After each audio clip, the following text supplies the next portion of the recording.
কাটের কলেজ ছাত্রী মুস্কান বিবি একদল হিন্দু ধর্মান্ত উগ্রবাদী ও উত্ত্যক্তকারীদের প্রতিবাদে জবাবে আল্লাহু আকবার। গোটা পৃথিবীর মানুষের সাহসের মিনার দাঁড়িয়েছে। অভিনন্দন মুস্কানের মতো অন্যায়ের বিরুদ্ধে সাহসীদের। পদ্মায় একজন মুসলিম নারীর আল্লাহর প্রদত্ত নৈতিক অধিকার।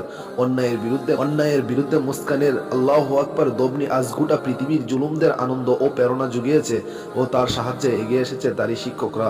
তার পক্ষে এখন সরব ও মানব অধিকারের কর্মী ও গণমাধ্যম ও গোটা পৃথিবীর সাধারণ মানুষ। ছোট এই মেয়েটি থেকে ভারতের তথা বিশ্ববাসীর শিকার অনেক কিছু আছে। প্রতিক্রিয়া জানাতে গিয়ে এই উত্ত্যক্তকারীদের কোনো শাস্তি দাবি করেনি, শুধু তাদের এগুলো না করার আহ্বান জানিয়েছে। এই এই মহানুভতা তাকে উত্ত্যক্তকারীদের চেয়ে অনেক উপরে আসন করে দিয়েছে। আল্লাহর প্রদত্ত জীবন ও আল ইসলাম কেবলমাত্র এমন মানবিক, উদার ও সাহসী হৃদয়ের মানুষ বানাতে পারে।